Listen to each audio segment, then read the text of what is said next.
Hello and welcome to Express News. In the next half an hour, we'll get you all the latest news and updates. First up, the top story. Indian Vice President Jagdeep Dhankar on Thursday delivered a Platinum Jubilee address titled Role of Women in Indian Parliament at Miranda House College in the national capital, Delhi. Indian Prime Minister Narendra Modi attended a public meeting in the central Indian state of Chhattisgarh as part of the Vijay Sankalp rally in the state. Indian Defence Minister Rajnath Singh graced the curtain raiser of the India Manufacturing Show 2023 in the southern Indian city of Bengaluru. Indian Home Minister Amit Shah addressed the Antyodaya Mahasammelan in Haryana's Karnal to mark the completion of 9 years of the Manohar Lal Khattar-led BJP government in the Indian state. Indian Foreign Minister Dr. S. Jaishankar began his official Italy visit with a Senate interaction on deepening partnership. The meeting was co-chaired by Italy Senator Giulio Terzi and Senator Roberto Minia. Indian Finance Minister Nirmala Sitharaman inaugurated a State Bank of India branch in Trincomalee during her official visit to Sri Lanka. Indian Supreme Court has reserved its verdict on a batch of pleas challenging the central government's electoral bond scheme, which allows for funding to political parties.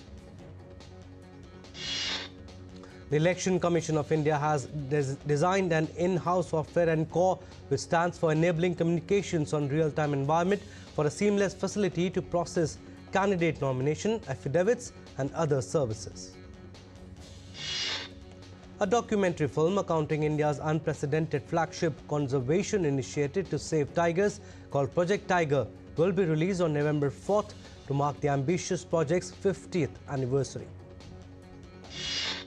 The King of Bhutan is set to visit India from 3rd to 10th November. During his visit, he will meet with Indian Prime Minister Narendra Modi, Indian Foreign Minister Dr. S. Jaishankar and visit the states of Assam and Maharashtra.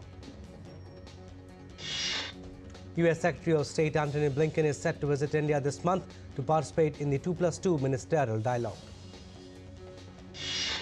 The US delegation will meet India's Defence Minister Rajnath Singh, Indian Foreign Minister Dr. S. Jaishankar and others to discuss developments in the Indo-Pacific and bilateral and international issues. India's Education Minister Dharmendra Pradhan visited Hub 71, a global tech startup ecosystem in Abu Dhabi on Thursday. The minister met startup heads, investors and other stakeholders in the tech ecosystem. Indian Minister Meenakshi Lekhi will embark on a 6-day visit to Paraguay and Ecuador. She will have bilateral meetings and will also interact with members of the Indian diaspora. India's Economic Intelligence Agency ED on Thursday conducted raid at the residence of Delhi Minister Rajkumar Anand on charges of customs evasion and illegal international transactions. Arvind Kejriwal, the Chief Minister of India's capital Delhi, did not appear before India's Economic Intelligence Agency ED for investigation in Delhi leaker policy scam. In cash for question case, Indian parliamentarian Mahua Moitra today appeared before the Parliamentary Ethics Panel to record her statement. And UNESCO has added 2 Indian cities, Gwalior and Kozhikode, to its Creative Cities network. Gwalior was included in the music category, while Kozhikode made the list in the literature category. The Governor of Central Bank of India, Shaktikant Das, unveiled the commemorative coin of 100 in Mumbai to mark the century of the Yoga Institute, Kaivalya Dham. India's indirect tax GST revenue collections for October 2023 hits second highest record amidst global recession fears. Indian share markets end in green today as Sensex jumps 489.57 points to settle at 64,080.90 points. Nifty gains 144.10 points to close at 19,133.25 points. Indian rupee rises 2 paise to close at 83.26 against the US dollar. Gold futures maturing on December 5th stood at Rs 60,963 per 10 gram on Multi Commodity Exchange of India Limited. Silver futures maturing on December 5th are traded at rupees 72,017 per kg on the MCX. Brent crude was trading at around $85.87 per barrel on Thursday. Asian shares and bonds extended a global rally on Thursday as a non-committal Federal Reserve chairman indicated that it might conclude its policy tightening cycle. U.S. Wall Street's major indices closed higher on Wednesday after the U.S. Federal Reserve kept interest rates unchanged and comments from its top official reassured investors. Ørsted, the world's largest offshore wind developer, has announced it will stop developing its Ocean Wind 1 and 2 projects in New Jersey, causing potential impairments of up to $5.58 billion. Japan's government on Thursday compiled a package of more than $113 billion to cushion the economy from inflation. To fund the part of spending, the government will compile a supplementary budget for the current fiscal year. As Israel-Hamas conflict rages on, another Hamas leader has been killed in the second strike by Israel on Wednesday at Gaza's Jabalia refugee camp. Israeli said on Thursday the number of hostages held by Hamas in Gaza had risen to 242 in the most recent calculations, up from 240. Army spokesperson Rear Admiral Daniel Hagari also said the offensive into the enclave was going according to the plan. A fresh Israeli strike hit the densely populated Jabalia refugee camp in Gaza on Thursday, causing unspecified number of casualties. The fresh Jabalia bombardment hit UNRWA-sponsored Abu Hussein school, where a large number of displaced Gazans reside. At least 195 Palestinians have been killed in Israeli attacks on a congested district on the outskirts.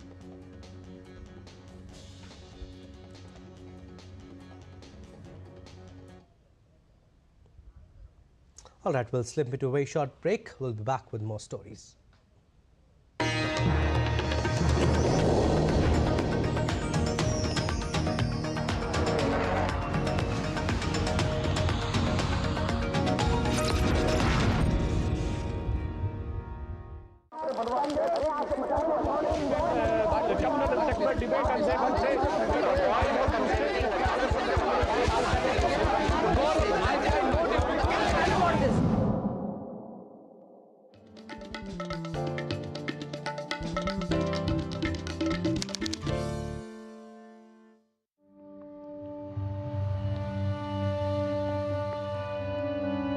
A confluence of spirituality, knowledge and culture. The progenitor of democracy, Bihar holds a special place in India's history. Treasure the journey of enlightenment. Travel the holy circuit trails of multiple faiths. Experience the legacy of ancient India.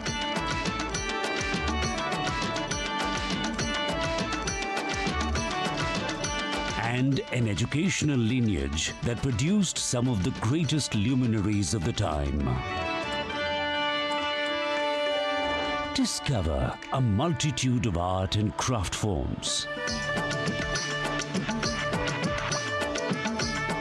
Savor the true flavors of the land and enjoy the sights and sounds of iconic festivals. Delve deeper into the natural beauty of this land, enriched by the sacred river Ganga. Today, Bihar's infrastructure is at the heart of its transformation.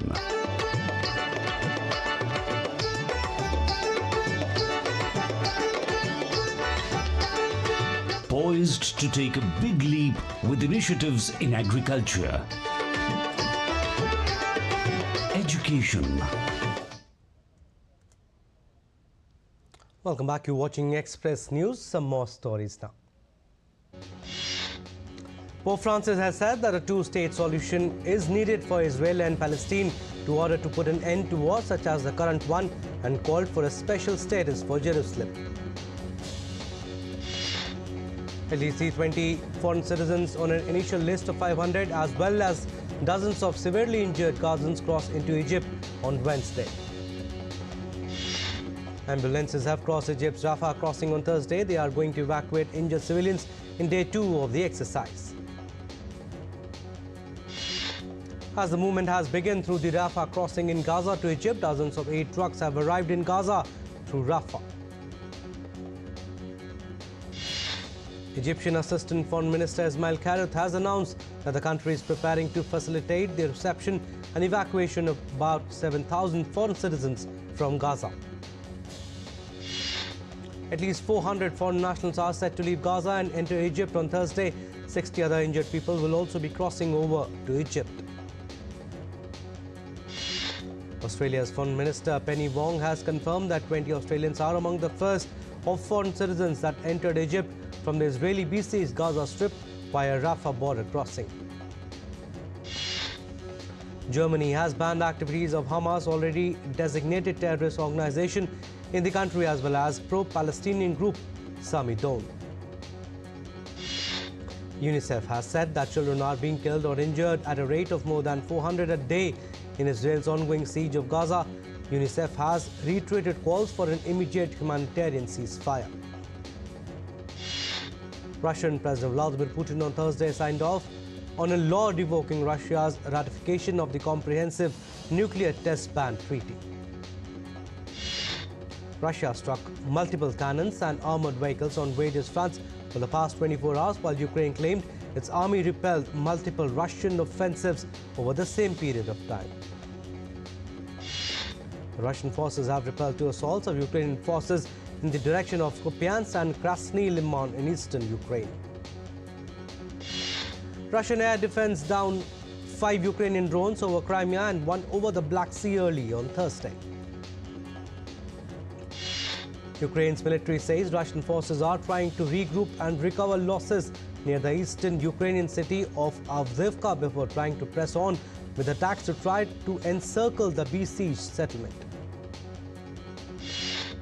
Pakistan officials say over 165,000 Afghans have fled since Islamabad issued an ultimatum to 1.7 million people a month ago to leave or face arrest and deportation. UNHCR has warned against Pakistan's planned expulsion of over 1 million undocumented foreign nationals, risk triggering a human rights catastrophe. The US Air Force blew up a Minuteman III missile over the Pacific Ocean after an anomaly was detected following its launch from Vandenberg Space Force Base in California. China's mourns late ex-Premier Li Keqiang. China Xi and Li Qiang, Premier of People's Republic of China, paid final respects to the late Chinese ex-Premier Li Keqiang on Thursday. And 27 countries and the European Union signed the Bletchley Declaration at a meeting in the United Kingdom, pledging to work together to assess the risk associated with artificial intelligence.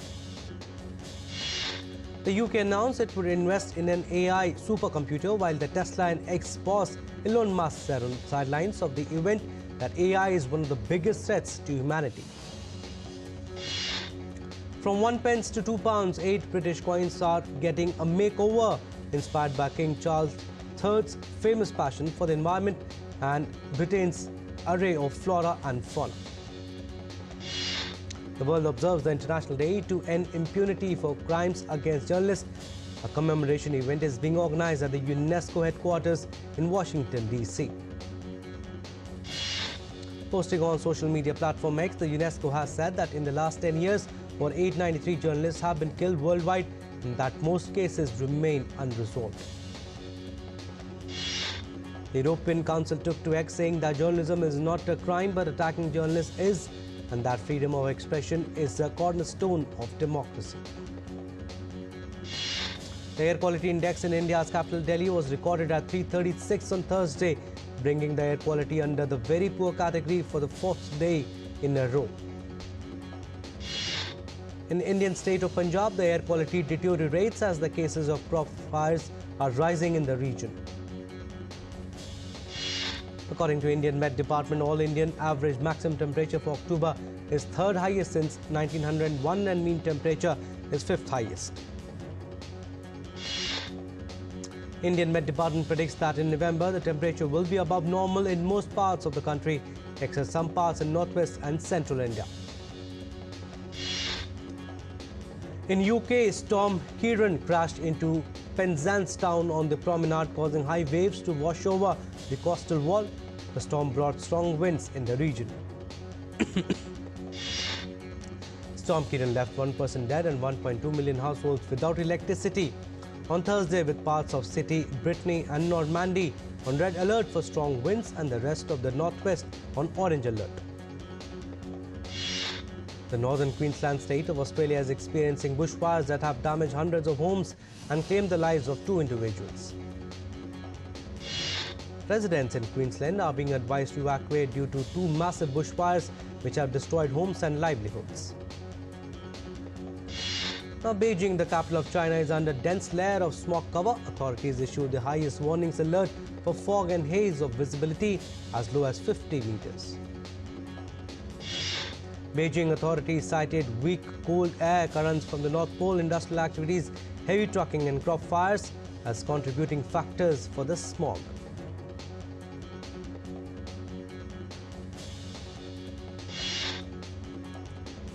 India's first synthetic rugby turf construction is underway in the northern city of Srinagar.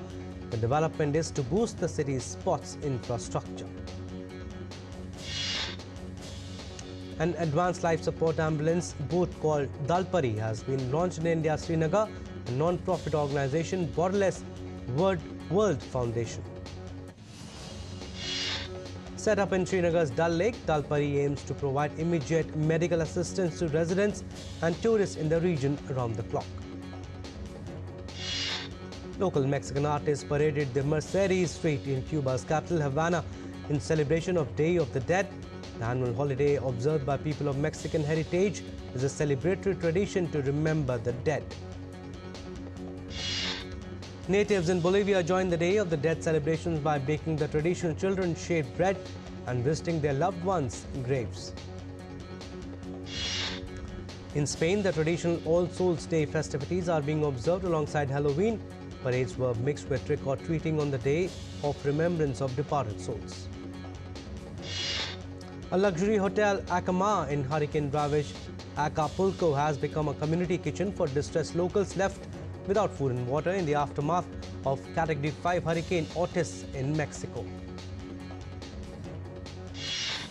The largest vivid 17.6 carat blue diamond known as Blue Royal is estimated to sell for up to $50 million at a Christie's sale of rare jewels in Switzerland, Geneva on November 7th. Pablo Picasso's Femme à la Montre and Jean-Michel Basquiat paintings are among the top lots of Sotheby's upcoming fall art auctions, which will be held from November 8 in New York City. Picasso's masterpiece is estimated around $120 million, while Basquiat's painting is estimated to fetch between $40 and $60 million.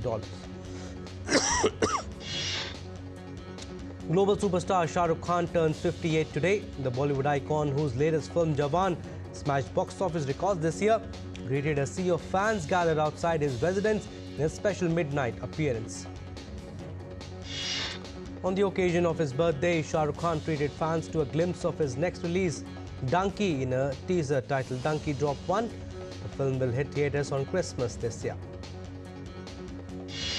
OTT platform Netflix has released the extended versions of Shah Rukh Khan's film Jawan on his birthday. Netflix dropped a new promotional clip featuring the actor. Indian actor Salman Khan unveiled the trailer of the film Farre in Mumbai, which features his niece Alize Agnihotri. The film will hit theatres on November 24th.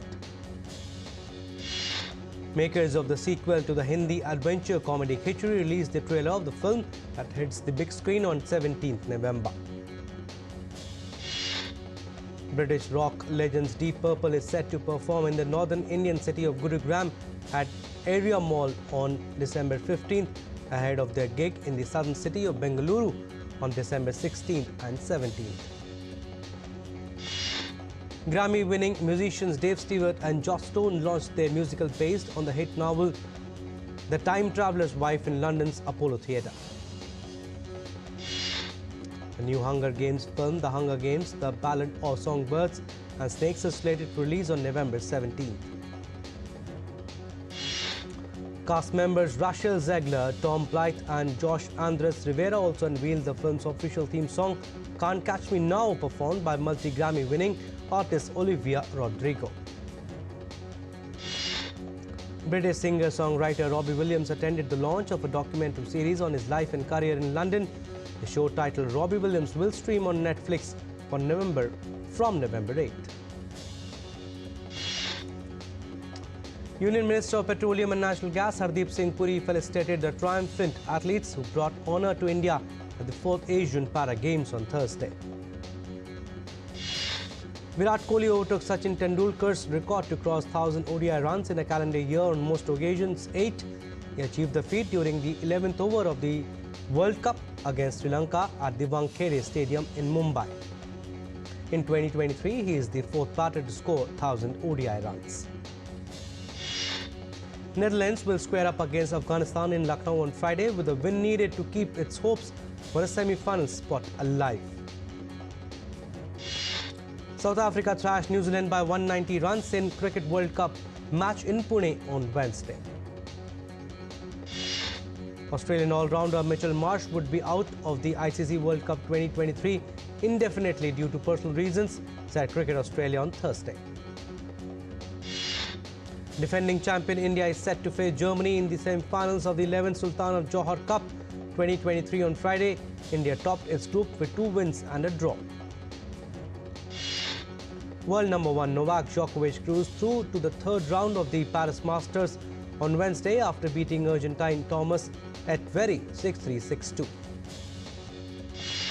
Former South Africa cricketing legend Jonty Rhodes was invited as a special guest during the table tennis competition of the 37th National Games at Kampal Indoor Stadium on Thursday. Fresh from World Cup glory, South Africa's Springboks met South African President Cyril Ramaphosa in Pretoria on Thursday at the start of their trophy tour. Manchester United was humbled 3-0 at home by Newcastle United in the League Cup 4th round as its dismal start to the season took a serious turn for the worse on Wednesday. Alright, that's all we have in this edition of Express News. Stay tuned for more news and updates. Namaskar.